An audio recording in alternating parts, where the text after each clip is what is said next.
And I want to tell you how tickled I am to have Andy with us. He's an environmentalist with TxDOT, and you know that with as much ground as he has to cover, it's a big deal when he takes a night out of his life and the time to prepare to come and speak to us. So we are very fortunate.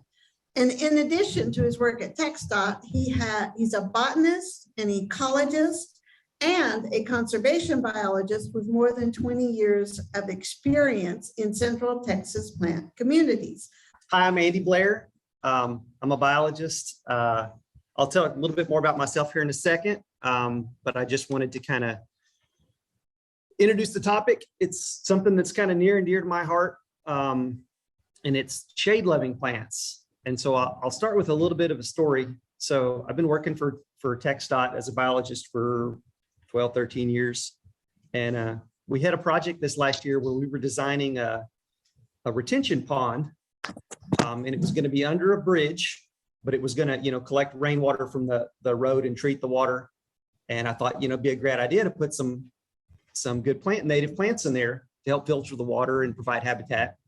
And we were working with the design engineers, and we came back and they looked at their plans and everything looked good, except they didn't have any plants. They just put rocks in there. And we said, well, why are there only rocks in there? And they said, well, it's under the bridge, so it's in the shade. So plants don't grow in the shade.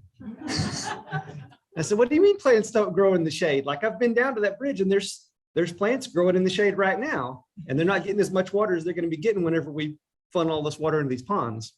And so we convinced them that they could grow plants in the shade if they just knew which kind of plants to grow.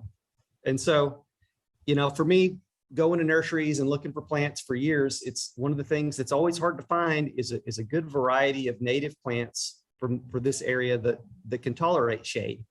And so what I wanted to do today was not just give you a list and walk through it one by one and talk about each one, but I want to talk a little bit about kind of my philosophy on how I pick plants and how I think about their requirements and where to put them and how to not get in trouble with my wife if it gets too out of hand. So I'm gonna mostly share from kind of my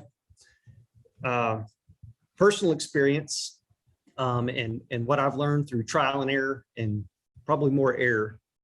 So a little bit about me. I grew up out in West Texas, and I lived kind of a semi-feral lifestyle. We kind of just got on our bikes and rode around and went wherever and spent a lot of time on vacant lots. My dad had a pig farm, and so we spent a lot of time out there trying to get out of work and, catching grasshoppers. Grasshoppers were a big part of my early education, and I probably knew a lot more about grasshopper ecology and diversity than I do now when I was about 7 years old. So I was really into any kind of animals as a kid. And then slowly, as I kind of grew up and went to school, and that natural curiosity wasn't really encouraged, you kind of grow out of it. And it wasn't really until I went off to college and as an undergrad took a couple of plant courses and just really kind of fell right back into where I was when I was 7 or 8 years old. And I took a botany class and a plant taxonomy class my first couple of years at Mayor Hardin Baylor up in Belton. And it kind of hit me. I was like, there's just so many plants out there, and there's so much to learn about them. I could study the rest of my life, and I'll never know it all. So that I really kind of fell back in love with it then. After that, I went on to graduate school at Texas State University here in San Marcos, and I got a thumbs up in the back. Yeah, go Bobcats. And got really interested in insects as well. I studied pollination biology, did some work on star cactus, which is an endangered cactus down in the valley, and the pollination ecology of that. And got into, I did a lot of teaching while I was at Texas State. Question in the back. It is. Very good. Double points for you. So, but while I was there, I did a lot of teaching. I taught entomology and some plant classes as a TA there, and really enjoyed kind of that educational part of it, which was good because when I graduated in 2007, it was right as the the economy kind of fell apart and nobody was hiring biologists. And so I got to go be a public school teacher for a year.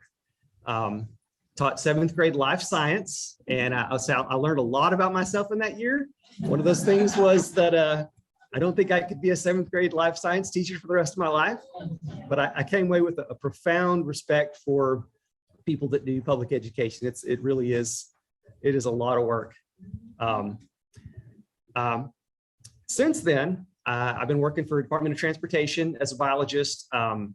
Statewide for about the first 8 years, and the last 5 years, I've been kind of focusing more on just kind of the Austin and surrounding area in Central Texas.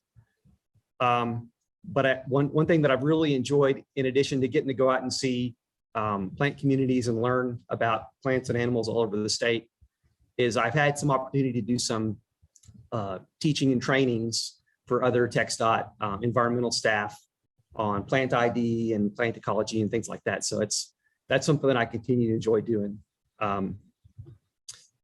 Just some of my developing areas of interest. Everybody's kind of picked up new hobbies and interests since COVID. I got really into soil and like learning about soil and trying to improve soil. It was nothing that I ever took a class on before. And so it's all, I'm just kind of learning as I go. But I'm interested in my own experiments in my yard and trying to figure out how to improve the quality of my soil and the health of my soil, and then looking at the effects that has, like cascading up into other organisms. And you know, the first thing I've seen is there's lots more spiders suddenly because there's all these little soil critters to eat. So that's an area of interest. I'm really interested in prairie restoration and finding some of these remnant prairie plants that have kind of disappeared from this area, and trying to figure out how to reintroduce those and really establish native prairies. And I'm also interested in, you know, traveling out along the state and seeing places where, you know, the road might be about to be all torn up, and it might be the last little population of this plant that's like big blue stem. It may be common throughout the US, but there's not a lot of big blue stem left in Comal County. And so if you find a nice little patch of it, I'm interested in trying to find ways to preserve those and get folks to propagate those and carry on their genetics. So I'll talk a little bit about kind of my approach to landscape planting. I'm not a landscape architect. I'm not a horticulturist. I don't have a green thumb.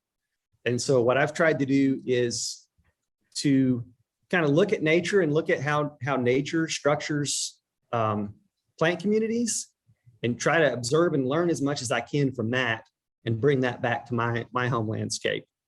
Like I said, one thing I'm trying to do is trying to find, you know, rather than just going to the store and buying something I don't know where it came from, I try to find seed or material that's sourced from local, so that I know that it's adapted to grow in this area, and that it's gonna bloom at the right time of year for the pollinators that are here. It's not gonna pop out too early in the spring or too late in the summer. And I try to really focus on, like, one of my big goals is just trying to create wildlife habitat for birds and pollinators. And so I do have, I might have mentioned my wife before, I do have kind of an obligation to try to make things look generally kind of nice. And I get bonus points if things have big, pretty flowers on them. And so I do try to make things as aesthetically pleasing as possible. But I think it's possible to do that and to keep things natural and kind of model your landscapes after a natural setting at the same time. So that's another goal of mine. I do think the most important thing that I've learned is that you can never spend too much time observing, going out to areas, natural areas around, and look at what plants are growing where. Look at which ones are in full sun. Look at which ones are growing only on the side of the tree that gets the afternoon shade. All those little things will help you when you're picking plants, and help you know just kind of where within your landscape they're going to thrive and do well.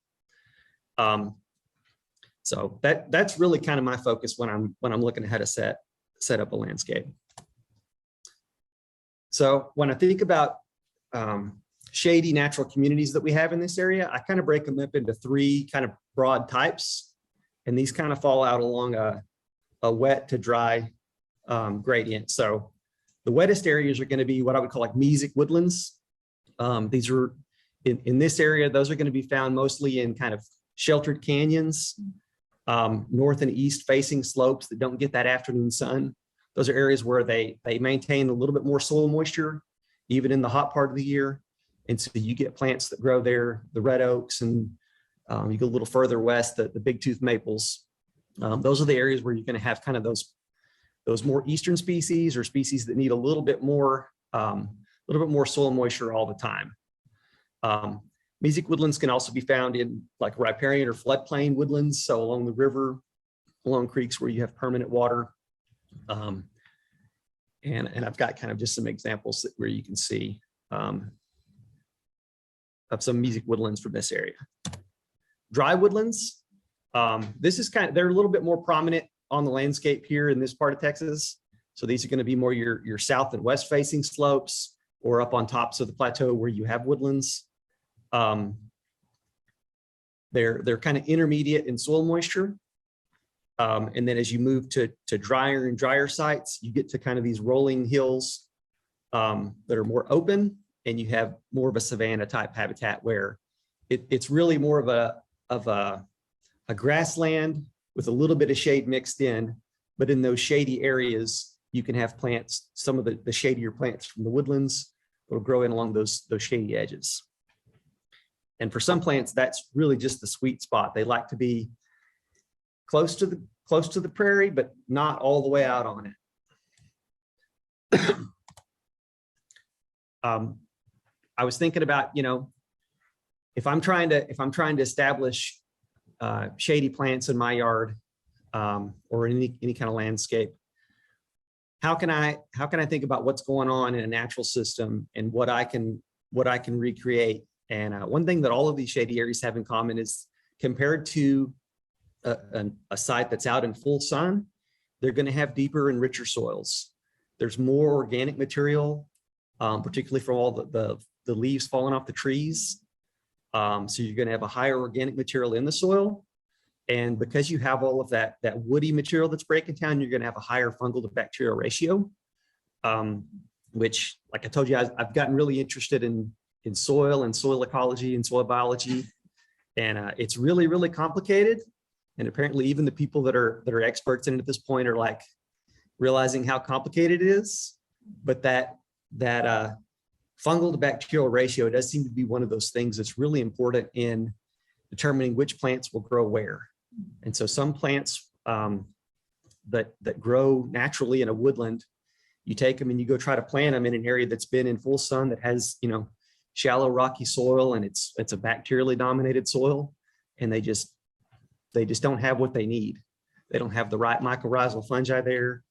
And even if you water them and baby them, it takes time to build that soil up and recreate what's out there where they like to be.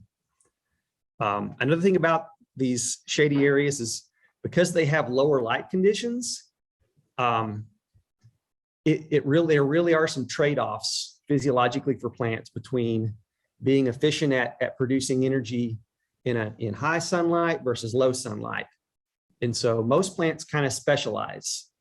They either have really efficient like ways to conserve water if they're going to grow out in full sun.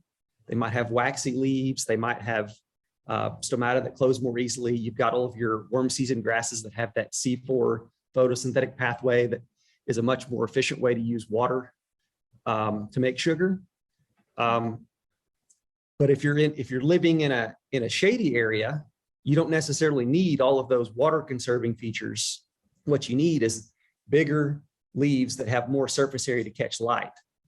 And so when we're thinking about plants that are really adapted to live in shady areas, like this beautyberry here, they're going to be things that have adaptations to catching light, but not necessarily to holding on to moisture. And so it really is important for these plants to have good soil moisture available to them all throughout the year. So a lot of the struggles that I've had is putting plants in the spring or in the winter, and they do really well, and then it comes summer, and I don't have enough soil moisture, and they can't take it, not even in the shade. So thinking about ways that we can kind of replicate or recreate conditions we find in a natural area at home. The first thing that I've learned is that you have to look at your soils. It really all starts with the soils. And, a lot of folks would say, well, you can buy a kit and you can send it off and they'll tell you what all is in it. But what I've learned is really, you can do a lot with your own senses to understand what's going on with your soil without ever buying any kits or test tubes or sending it off to any experts. So if you look at the soil, there's things you can see in the soil just with the soil color. The darker the soil, the more organic material it tends to have in it. So that's a good thing. If you see the little white strands in there, those are fungal mycelia. Those are a sign that something's going on good with that soil. Smell it. That's really one of the, people don't realize how much you can tell about soil just by the smell. So if it smells good and sweet and earthy, it's probably going to be good, healthy soil. If it smells like sulfur, you've probably got some drainage issues or it's holding water too long. If it doesn't have any smell at all, it probably has very little organic material in it. And so it's not going to hold water very well. It's not going to support a lot of soil life. So just, go out and look at natural areas and compare the soil there to what you have in your place, and you can kind of judge and see what's missing. Another important thing to do, we live in a part of the world where it gets just blazingly hot for 3 or 4 months out of the year. And so water is really at a premium. And so anything you can do on your landscape to catch water when it falls, hold on to it.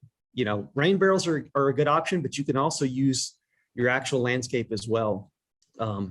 Little berms and things that you can build that will kind of store water. The more organic material you get going in your soil and mulch, those will all absorb and hold water like a sponge. And use mulch on top as a way to hold that moisture in as it gets hot. It'll keep it from evaporating as much. So, and then the other thing is, anybody heard of the 3 C's for improving soil? So this is what I've heard. The best way to improve soil is to add compost, and more compost.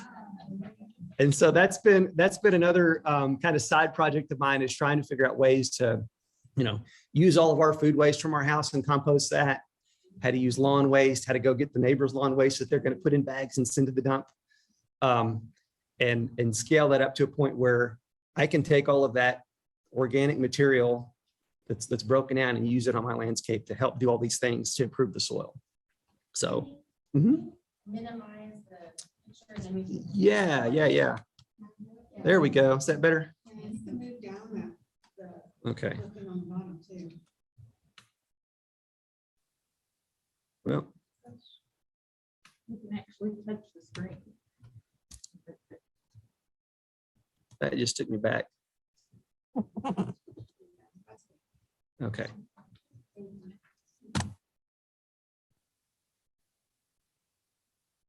Okay.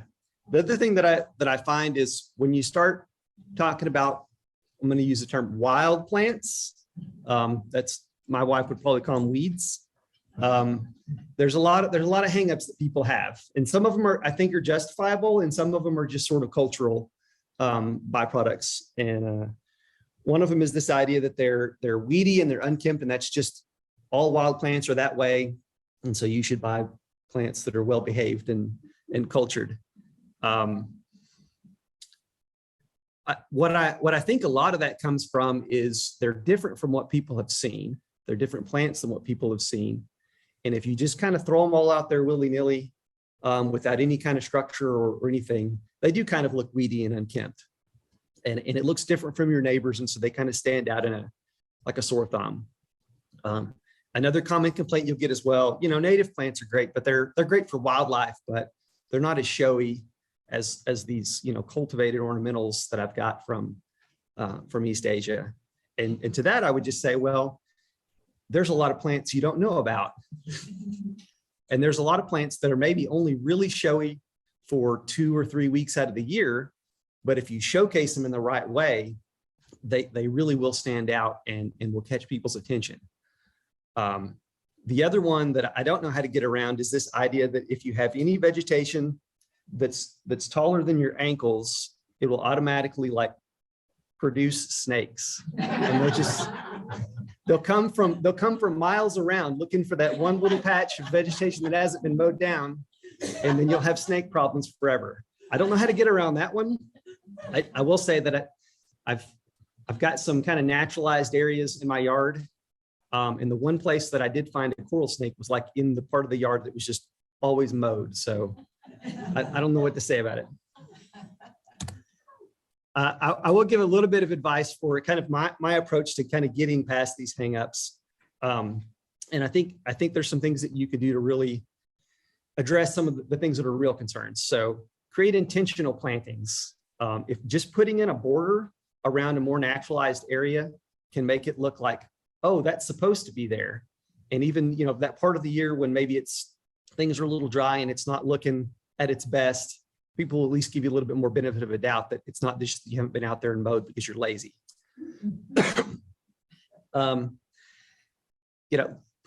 Have low growing ground covers in areas near walkways or in the front of plantings, and use taller plants in the back. If you've got like trees that you're structuring a planting around, you put the taller ones closer to the tree and kind of layer your way out. So just use kind of basic design principles. Like I said, I'm not a landscape architect, but you can kind of look at it and eyeball it and see where are the big ones going to look better versus the smaller ones. The other thing that I think is really critical is to try to showcase the natural beauty of native plants all year long. And so have some cool season grasses and some sedges that are going to be nice and green during the winter, and get some of those early spring bloomers. Y'all know golden groundsel? It's this beautiful yellow plant that starts blooming in like February whenever you're just so sick of winter and want it to go away. And if you've got a good patch of it going and it comes up in big masses, all of your neighbors are going to be jealous because they don't have anything that's blooming in February. There's a ton of flowers that'll bloom all through the spring. And so what I try to do is stagger within a bed and have ones little, you'll have your golden groundsel will kick off first, and then maybe your cedar sage, and then lyre-leaf sage, and then heartleaf skullcap. And you can have kind of a progression of different flowers that bloom all through the spring until it gets real hot. And then once it gets real hot, there's fewer options, but there are some good perennial plants that will bloom through the summer. And even some of the grasses like side oats grama is one that's blooming right now. And they're actually kind of ornamental when they bloom. The little flower heads have some color to them, and people underestimate how ornamental grasses can actually be. And so I try to really have a diverse mix of stuff rather than just having 4 or 5 kinds of plants, and you can really stagger them out where you have something interesting to look at all year long. And then of course in the fall, you got lots of asters and sunflowers to choose from, and all of your big ornamental grasses, big blue stem, Indian grass, little blue stem, those are all going and really, really beautiful in the fall. And if you leave those seed heads on there, they kind of had some interest all through the winter. The other thing I would just say is, you can't really read all of this, but I try to educate people about biodiversity without being pushy or preachy.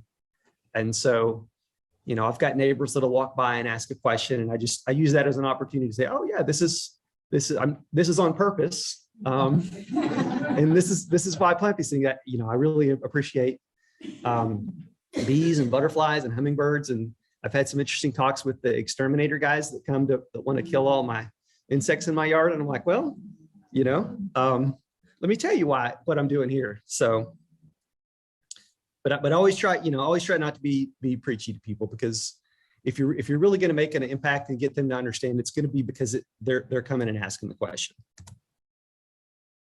Okay. I'm going to move this up to the top. It'll be less of a nuisance up there, hopefully. So this is where I'm going to kind of talk a little bit more about the handout. And there's, like Kathleen said, there's an electronic version. This is going to come out to you guys.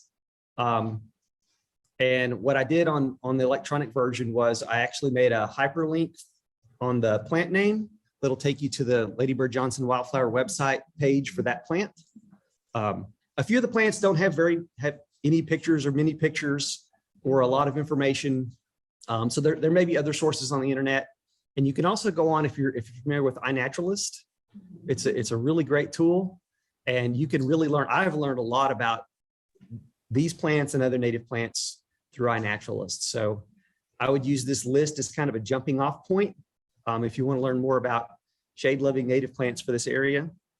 And so that's the handout. In there, I've rated the plants by shade tolerance, soil moisture requirements, kind of the general height that you can expect them to get to, and then I put their bloom periods in there. I also grouped them by wildness, which is kind of a subjective term, but it's based on experience with, my experience growing in my own yard, seeing them in other people's plantings, feedback that I've gotten from my wife. And so just keep in mind, what looks really wild to one person might not be as wild to another person. To keep things manageable, I had to leave off a lot of well-deserving plants. It's kind of like trying to pick your favorite kid with me. But I made myself keep it to 2 pages just so that it would be manageable and not completely overwhelming. And I left off, I didn't put any vines on there just because I got to the end that I felt like I'd put all the ones that I absolutely had to have on there. And it's like, there's no vines, but I don't have room. I'm gonna stick with it. So there are some great shade loving vines you can ask me about after the talk, but they're not on there. Sorry. And then one other thing just to note is that some of the plants on this list like to spread themselves around. And so to me, I generally consider that to be a good thing because I don't have to buy as many of them and they'll just pop up everywhere. For some people, that's an issue because they want things to be planted and stay in one spot. So some of the things that are in the wilder categories are plants that maybe aren't that big, but do kind of spread themselves around a little bit more. So that's part of the wildness calculation. So to start with, there's not an unlimited number of plants that fit this category, but there are quite a few plants that grow in this area that can tolerate some shade, that are either naturally pretty short and tidy, or they're fairly small, they have a short bloom period, and then you can mow them down after they go to seed, and they'll work really well in an area that needs to kind of stay short and a little bit more manicured and a little bit more acceptable to the homeowners association. So I wanted to highlight, I think all of the photos I have in here are photos that I've taken and posted on iNaturalist, mostly from this area, mostly from Comal County or Hayes County or pretty close by. So hairy tube tongue is one that probably grows in a lot of people's yards and you don't realize it's there.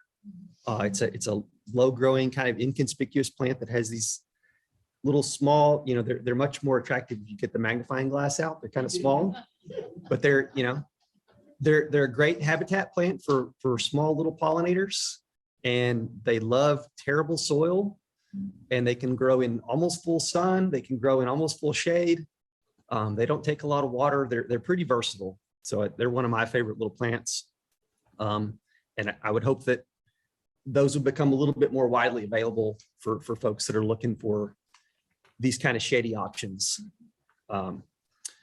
This Fraser meadow garlic is another, it's one of these alliums, one of these onions that grows wild here. And I didn't really find it until this last year. I was out hiking around and I saw some alliums bloom, and I was like, well, that onion looks different from the other onions. It's got these nice, pretty white flowers. It's a little bit more ornamental looking, but it's still kind of real small and tidy. It blooms for a couple of weeks in the spring, and then if you were to mow it down, it wouldn't be a problem anybody would complain about the rest of the year.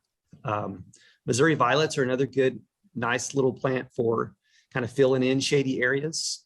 The blooms aren't terribly conspicuous, but the leaves kind of a nice shape to them. So that's another good one that I like to mix in, along with Drummond's wood sorrel, which have those really interesting shamrock leaves that are kind of stretched out looking, and that they'll bloom in the fall. And they're just nice little ones to kind of mix in here and there and fill in those little gaps. So next we move up to a little bit wild category. The desert peony is one you can see if you go down to the Panther Canyon. There's some nice places where you can see this plant, and it'll bloom. I think it'll bloom almost any time of year that it's gotten a little bit of rain. It's not particularly seasonal, but it has these kind of interesting little kind of pink dandelion looking blooms. It stays pretty short. You could probably mow this one and it would be okay. But it would be a nice one just to kind of mix in. It's got those plants are a good nectar source for butterflies.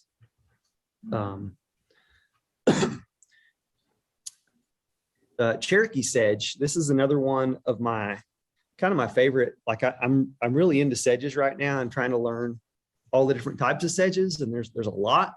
But as you start looking at sedges, there's a few that kind of stand out that are really great versatile species, and Cherokee sedge is one. It can grow in almost full sun to almost full shade, depending on soil moisture. So if it's in more sun, it needs a little bit more water. If it's in more shade, it can get pretty dry. But it has these nice kind of droopy seed heads that hang down late in the spring. And I think it mixes well with other kind of shady grasses. You know, put it in there with some inland sea oats and things like that, and it mixes in really well. As well as this other one, Texas fescue. Any of you guys seen Texas fescue out in the wild? It grows right here in New Braunfels, and it's kind of TPWD considers it to be like a rare plant because there's not a whole lot of occurrences of it, but it does occur from basically San Antonio area up north through kind of Dallas, and I think a little bit over into the Ouachita Mountains in Oklahoma and Arkansas. But it's a cool season grass that pops up and then flowers in April, May. And it has these nice, real open panicles with kind of droopy seed heads. And it's not a real big plant. But to me, it's a really nice, graceful, airy kind of a grass to mix in with some of your other kind of shade tolerant species. And because it blooms in the spring, you get some interest then, and then the other grasses you have might bloom in the summer and fall. So just trying to maintain something all times a year. And then Texas milkweed is though one of my favorites. I've got some of these that I salvaged from before they started widening 1604 up in San Antonio. There was an area where there was a little population of these, and it's like, I just can't let these get ran over by a bulldozer. So I've got some in my house that I dug up. I try not to dig up plants unless it's, to save them. So, but these are great. They're blooming. Mine are blooming right now. They bloom late spring into the summer. They'll bloom kind of all through the summer if it's a wet summer like last year, and then sometimes leave and bloom a little bit in the fall. But I had a monarch last year that reared off of one of my Texas milkweeds, so they will use them.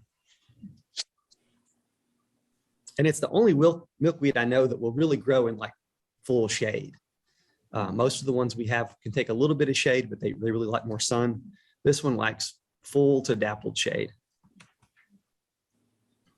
All right, one of my favorite grasses that I discovered here in New Braunfels at Panther Canyon is called bunch cut grass, and it's a terrible name because it doesn't cut you. The leaves are actually very soft, but it's in the genus Liersia, which includes all of the other cut grasses that have these like serrated sharp edges, and so they just called this one bunch cut grass. It seems to be really uncommon in Texas, except for like right here around Comal and Hayes County, and then a little bit down on the coast. It really is more of a tropical species that's found like down in the Caribbean. But for some reason or other, it really likes these little canyons we have here right along the edge of the escarpment. and it's one of the dominant understory grasses in Panther Canyon. It's been looking a little bit rough right now, but I would bet if you go out there a week or so from now after we've had this rain, it'll be nice and bright green and looking really good. Fiddle leaf tobacco. This is a plant that likes to grow under bridges. Every time I go under a bridge, it seems like I find fiddle leaf tobacco. The plant itself is a little bit raggedy looking, but those flowers they have on those long tubular flowers, that sweet smell that bloom during the night, those are just really cool. And so that's one that I'm trying to figure out how I can propagate and get going. And then another one that grows here in Panther Canyon is this simple leaf dictrofoil. It's kind of a low growing plant with smallish bright pink flowers. And then it creates these little legume pods are kind of Velcro-y and they'll stick to you, and the little joints will break off. And so this falls into those, it's a pretty small, well-behaved plant, but some people don't like it because it'll stick to your clothes or to your dogs or to your small children. So that's really the only negative thing I would say about it, though. It's one that I've never seen anybody ever offer, like as a landscape plant, but to me, it's deserving of some more use. So a little wilder now. So these are things that get a little bit bigger and woollier, or maybe just spread themselves around a little bit more. 3-flower millet grass.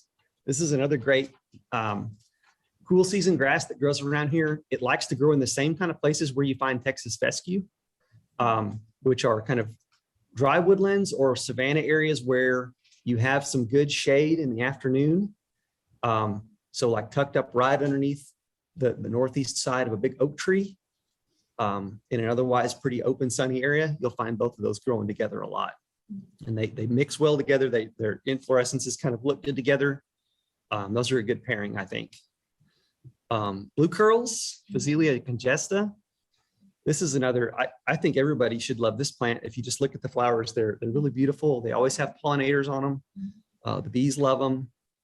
They get a little bit weedy looking sometimes, and they will reseed themselves. And so that's why they get put in the little bit wilder category. Another one that sort of fits that description. That is an annual, yes. I think maybe Native Seed and Junction sells their seed. Yeah, you can buy seed of those. Oh, good. I have a yard full of them. I planted them last year. They didn't come up though. I planted them in the fall. Okay. But maybe just because this year's so dry. It's been a tough one. Another one that kind of fits this category is marble seed. I picked a few seeds from this years ago and just kind of threw them out in this one area. And I was surprised, oh, they came up. They're so beautiful. And the bumblebees love them. This is really a good bumblebee plant in the spring when they bloom. They definitely like to reseed themselves. And so this is a good plant. If you've got a larger area that you're trying to fill in, this is a great habitat plant. It looks really nice through the spring. It gets a little dried out and weedy looking once we hit midsummer. But if you've got some other warm season grasses and other plants going in there, it'll just kind of blend right in and stay out of the way. Heartleaf skullcap is another great kind of late spring bloomer. This one kicks off right as all my sages are kind of finishing up in the spring, my cedar sage and my lyre-leaf sage. So this kind of extends that bloom period for another couple of weeks after those are done. And then another one that I've just sort of discovered is hairy woodland brome. There's not a lot of iNaturalist records of it around here. It's more of an eastern deciduous forest kind of a plant. But there are some populations of it here around town. I found a few and I'm looking for more. And it's kind of it's a nice big cool season grass with these big droopy seed heads. So this is another one I'm looking to. I collected a little bit of seed this year and I'm going to look to see if I can get it propagated and spread it to other people and see if they like it. So, and then white snakeroot, which is another one of these kind of eastern deciduous forest plants that just barely makes it into central Texas. There's some nice populations of it in Panther Canyon. You can go look at it in October, November, December. Sometimes it'll keep blooming. It's a really great kind of late fall, early winter blooming plant. And it's really important one for monarchs and other butterflies that are active that time of year. So now we get to the unapologetically wild plants. These are my wife's favorite. Turk's cap. You can keep Turk's cap trimmed up and keep it short and tidy. I'm not allowed to buy Turk's cap anymore because at our old house, we had some right in the front and they got about 6 feet tall and you couldn't even see where our door was. And so my wife has decided that she doesn't like those anymore. But it's a great hummingbird plant in the fall. They will get really big if they're in good, healthy soil. So kind of, maybe have a few and then have some other things kind of interspersed between them. Lindheimer's tick trefoil. This is another one of those ones with the Velcro sticky seeds. And this one is a really rare plant. It's really only found in a few places here in Comal County, a few places in Hays County, and then down in northeastern Mexico around kind of the Monterrey area. And nobody's really found it anywhere in between. But it does grow in some of our natural areas here around town, including in Panther Canyon. And you can go see its kind of milky white flowers. It blooms late fall all the way. I've seen it blooming in January before, left over from the fall. And it has these trifoliate leaves with 3, but they get really big. And so to me, they're kind of interesting looking. The flowers themselves are not the most showy or ornamental, but again, like when it's December and there's nothing else blooming, it's kind of like, hey, what's that over there? That's kind of cool. Do you know a common name? I think there's another name that they use for those desmodium besides tick trefoil, but I can't remember what it is off the top of my head. But it's Desmodium lindheimeri. And so that one's definitely on the list. Look it up. There won't be a whole lot of information on the internet about it probably, but you might find more on a naturalist about it. And then another favorite is goldeneye. These are, I think they're an annual, but if they're in a happy spot, they can be a perennial too. They are pretty. Okay, well they'll pop up. You won't even really see them hardly until sometime during the summer, and then they'll sort of show up. And then That's 4 feet tall. okay, well, it's in a good spot. As the fall comes along and you get into late fall, these really just go off like firecrackers, and they're just golden, like a sea of gold. They will really kind of take over an area, and they can be a little bit aggressive. They're very brittle. Yeah, and they'll kind of break. And so this is another one I would kind of mix into an area where you can kind of put it in the back, keep it out away from the smaller stuff that you want people to be able to see. But you'll be glad to have it there in October, November, when there's not that much else going. Velvet leaf mallow. This is another good one that gets a little bit big and can be a little bit weedy looking, but it has those big bright orange flowers. And when the soil moisture is good and when it's happy, it's a really attractive plant with those big fuzzy leaves. Big blue stem I love grasses. I love prairie plants. And so I'm always looking for little populations of big blue stem. And most of the ones that I found around here are not out on the Blacklands. That you can't really find any of it in the Blacklands anymore. But you'll find it in kind of oak savannas, and it'll kind of be in like a sheltered area, usually tucked up right under the edge of an oak tree, where the mowers don't hit it.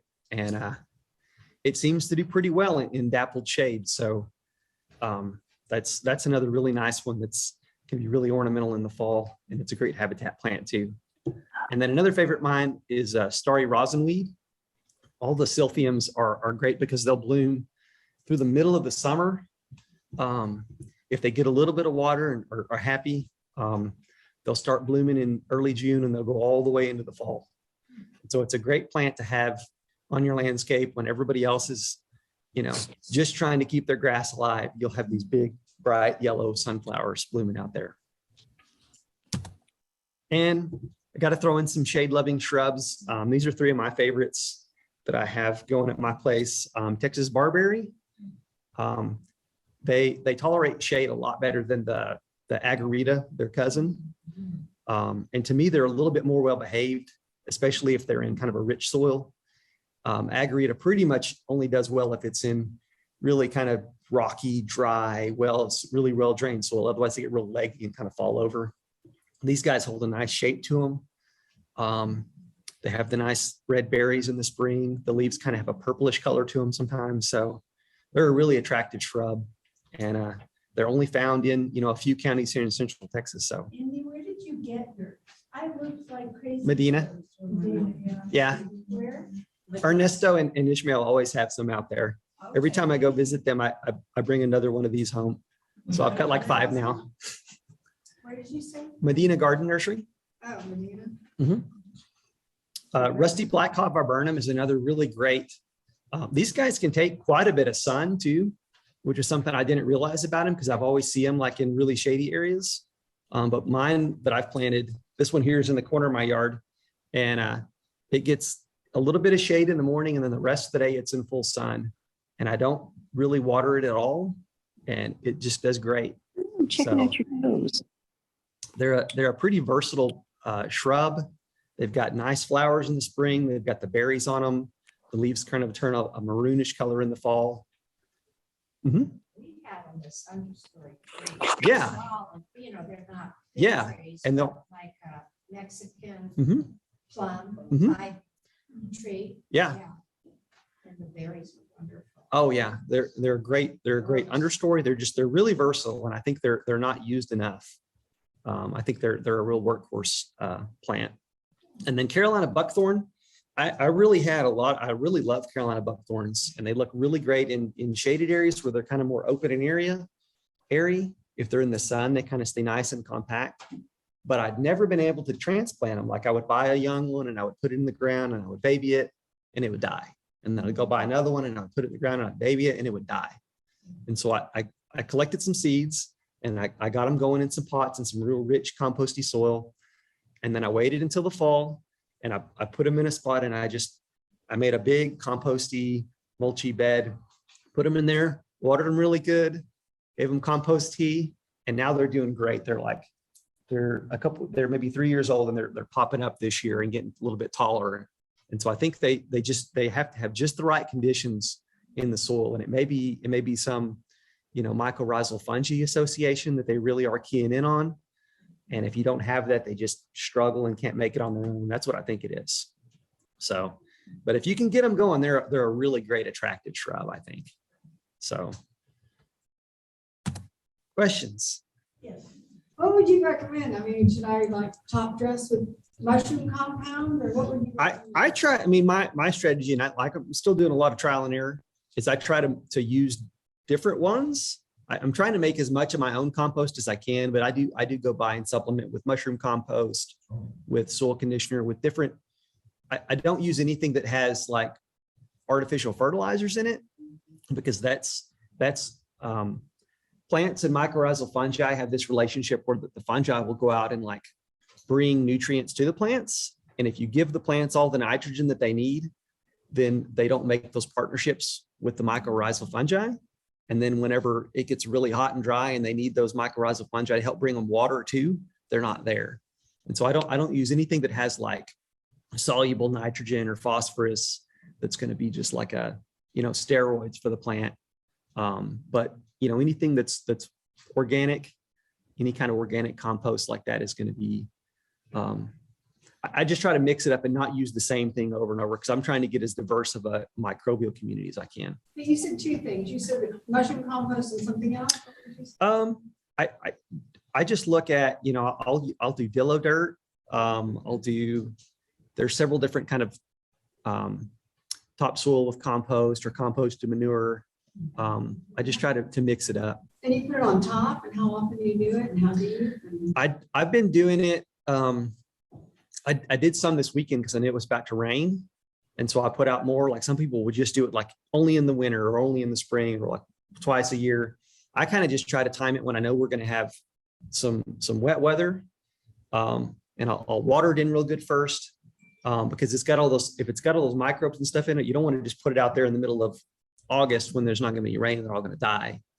But if you get like last summer, you could have probably put it on every other week, all through the summer, as long as it was raining. So I just try to find any opportunity I can to add more. wouldn't compost tea address that for something? I think so. To me, what I think about compost tea doing is it's going to provide a lot of those actual microbes. So it's, to me, it's like probiotics for plants. So you can go buy the little probiotic pills or eat yogurt and it's got all those great organisms in it. If they don't have food for them, if you just pour compost tea out on like really terrible clay soil with no organic material, all those organisms are probably just going to die, and they're not going to, you'll get a little bit of a benefit from all the nitrogen in their bodies, but you're not going to get that long-term benefit. So if you're putting out the mulch and you're putting out the compost and you're building that soil, and then you add the compost tea on there, I think you get a lot better benefit from it. There are some products that say they have the live organisms in them. Like Natural Gardener makes one in Austin, and I've seen some others. Or you can make them yourself. But the one time I tried it, it was quite a process. And you have to start with really good live compost, or your compost tea doesn't make, unless you put your SCOBY from your kombucha you make in it. What I do is I'll take compost from my good compost pile. I'll take a little bit of that, and then I'll mix with it a little bit of worm castings, which you can buy worm castings. So they're really a really good, rich source of a lot of stuff. And then I'll just wrap that up in a piece of cheesecloth and tie it off with some string into a 5-gallon bucket. I fill my 5-gallon bucket with unchlorinated water, add a little bit of like the liquefied seaweed or kelp and a little bit of the fish fertilizer and maybe a little bit of molasses. That's all just food for those bugs. And then I put a little fish tank bubbler, which is one of those little pumps with a little bubbler in the bottom to keep it aerated. And 24 to 36 hours, if you go more than about 2 days, it can get anoxic. You're not going to be able to keep it aerated enough, and all those things will start to die, and you'll get other anaerobic bacteria and archaea that are not going to be good for your soil, that will smell bad. But that's what I do, and it seems to, I mean. And then when you just water with it? Or? And yeah, we'll usually take it. It's fairly concentrated. I'll take it and pour it in my little watering can, mix it about half and half with water, and I'll just pour it over all my plants and beds where I've put compost. When I did the level 1 NIPSOT landscape business, one of the guys sitting behind me, one of the instructors, said that they converted a 1/4 acre plot of nasty hard packed clay into fabulous ground they put a layer of compost, but what they did was they planted lots of little native grasses in it, preferably the ones that have deep roots, and they left them. Yeah. And I think eventually he said they cut them off or something. But at any rate, what the roots did was break up the clay and allow so then after that, you put more compost, and then it starts to sink in. And the other thing I didn't realize till I started learning more about soil is I'd studied plants my whole life. I was a botanist. I didn't know that like 20% of the carbohydrates that a plant makes, it doesn't even keep. It sends them down to its roots and lets them leak out of the roots so that all those microbes in the soil can eat them. And it trades sugar, which is, it's good at making for all of these minerals and for other things. And so, up to 25% of the carbohydrates that are produced can go down into the soil and become part of that organic carbon. And depending on the depth of the plant roots, you're putting carbon and material all, pretty far down in there. Talking about, you need to show that you're intentional. I had a bunch of prairie grasses and wildflowers growing in my backyard of my old house, and my father-in-law would come over when I was at work and he would mow it because he just couldn't I think he thought I was just lazy, which maybe I am, but he thought I didn't mow it because I was lazy. And so he would come over and mow it. And I think, I've kind of rated these things by shade tolerance and soil moisture, but the richer your soil and the more moisture it holds throughout the year, you're going to be able to get that plant to do things that it wouldn't do in an unhealthy soil. It's going to look good in the shade if it's not necessarily a shade plant. It's going to look good in full sun if it's not necessarily a full sun plant, because it's going to have a lot of help. So.